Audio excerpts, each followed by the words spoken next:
Welcome to the Book Binge. I'm your host, King Crusoe, but you can call me KC, and today, at last, 1.5 years after starting Malice, it is done. The Faithful and the Fallen is finally complete and now absent from my TBR because I've read all of them.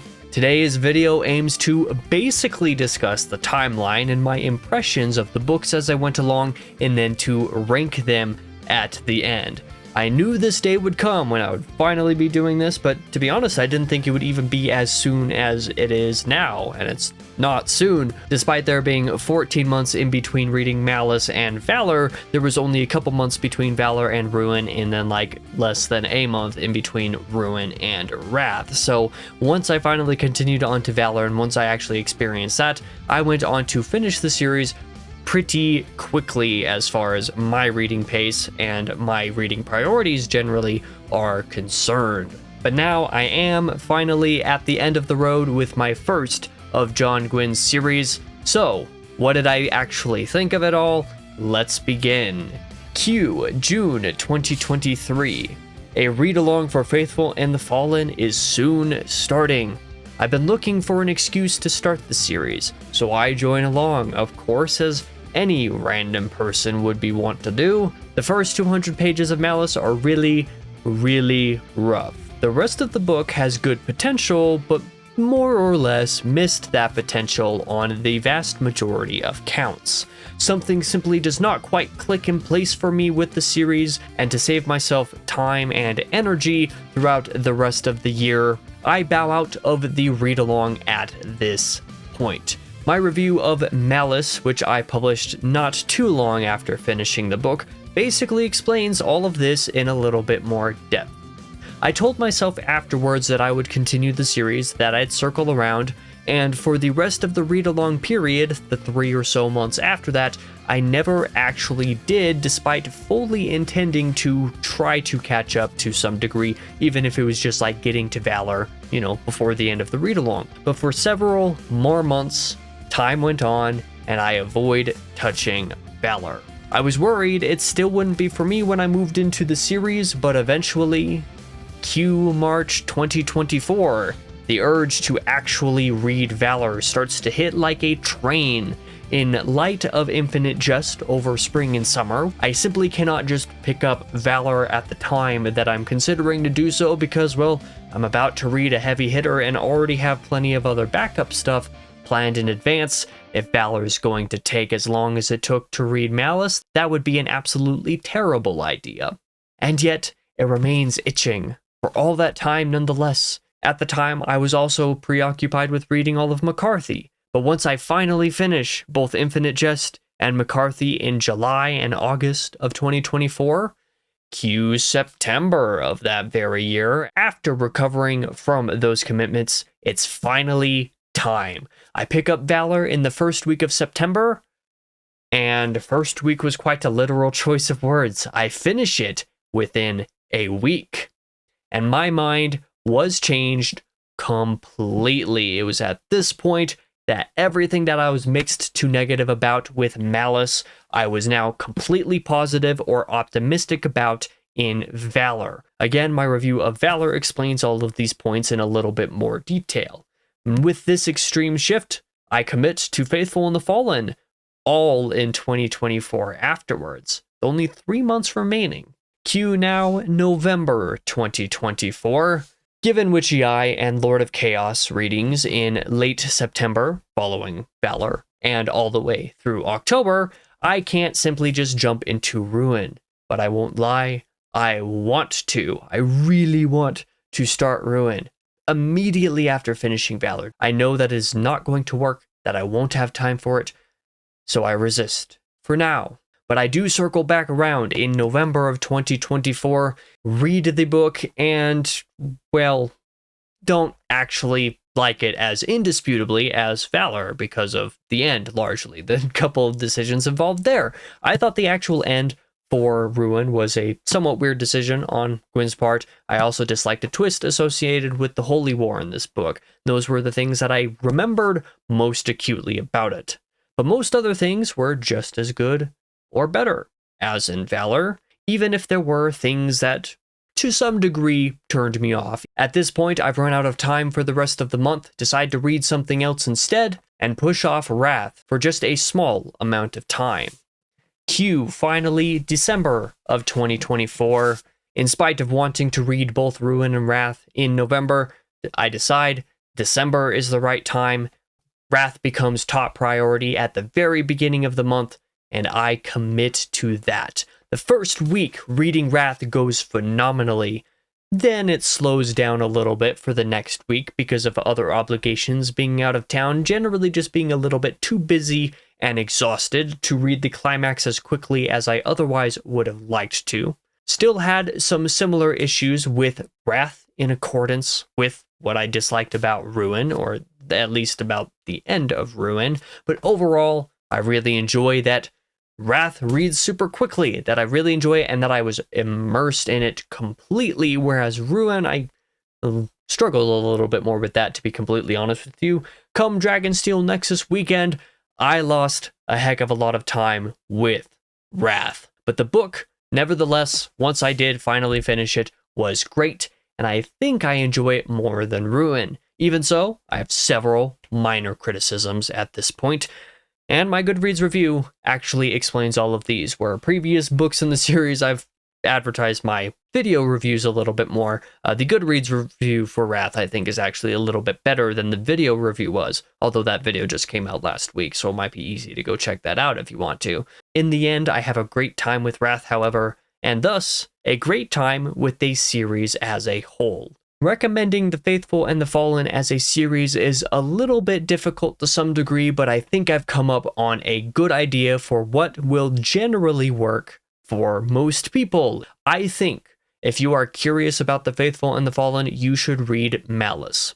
If you hate Malice, don't continue. If you love Malice, finish the series, because it is indicative of what you enjoy, and the rest of the series is going to be just better versions of that, effectively. If you were mixed on Malice, however, I would say read Valor. At least give Valor a shot. If you were mixed on or hated Valor after coming to that point, don't continue. The last two books aren't going to change your mind. If you enjoyed or loved Valor, finish the series for the same reason that you should finish the series if you loved Malice. It's basically that simple. You really only need the first two books to give you a test, and for a good amount of people, a very large amount of people, all you need is the first book to decide whether I'm going to continue or I'm going to not continue. And in my opinion, I overall recommend Faithful and the Fallen. The me of like 17 months ago kind of predicted this or thought about this to some degree. In my review of Malice, I actually said in the recommendation setting, I'm not sure if I recommend Malice. Maybe I can recommend it at the end of the series, but I don't recommend Malice itself. And I would actually say that my opinion generally stands. Like I said, I think if you're interested in Faithful and the Fallen, obviously you got to start with Malice, and then it's from that point on where the decisions start happening. If you're mixed on Malice like I was, I definitely urge you, however, to at least continue into Valor, because Valor was phenomenal to me, and the rest of the series was quite good as well. If Valor does not significantly change your mind after Malice, don't continue. The series might not be for you. That is my recommendation. My ranking of Faithful and the Fallen, however, is going to be a little bit more complicated, because I still haven't actually fully decided on a couple of the spots for the series. But let's say in last place is pretty easy, and I'm pretty sure you could fairly easily guess. Malice is in last place. It is my least favorite of the books. It is definitely the messiest in execution from basically all fronts. My review of that is essentially mixed to sort of positive ? I was extraordinarily mixed on Malice as a result of a lot of things having potential, but never really meeting it. And that is why it took me so long to actually continue the series and read Valor, aka about 14 months. In third place and second place, however, is basically a toss-up. It's really, really hard to say which I prefer over the other. And they kind of balance each other out in terms of one of these I have a couple more major gripes with, and neither of them I fully reconciled, and the other one I have several more minor gripes with, and some of them I have reconciled. So it's kind of harder to balance, but I think for the purpose of this video and for the purpose of like actually giving you a definitive ranking, Ruin is going to end up in my third place position. Ruin, I think, is the third place because the very end of the book wasn't really my thing for two reasons. I wasn't a fan of where it actually ended for reasons of there being a fake out. If you've read the book, you know exactly what I mean by this. I think that this particular ending, this particular decision didn't work largely because it's only effective for a crowd that is going to be susceptible to cliffhangers. I, for one, am not a fan of cliffhangers outright. I prefer climaxes and resolution, and cliffhangers are inherently the opposite of that. Cliffhangers are where things end before you actually get a resolution, or in worst cases, before you even get a climax. But in this case, it's perhaps a little bit less sinful because it's basically just the resolution to one specific thing that happens that ends up like kind of being handled in a weird way at the beginning of Wrath. I think this decision on Gwynne's part was largely only effective for a crowd that would have been reading the series as it was published. Obviously, a lot of people are going to disagree with me on that, but I wasn't rather affected by the ending, and I guessed exactly how it was a fake out the instant that I read it. I was like, that didn't actually happen. That was just a way to get readers really torn in one way or another before the final book came out a year later, and I called that right from that very moment because it's too obvious. I don't like that decision. There was also a decision, a twist that happens with the Holy War aspect of the series very close to the end that basically incites like the true ending of the book, despite the climax prior to that being a fine place to end the book. That twist to the Holy War aspect of the series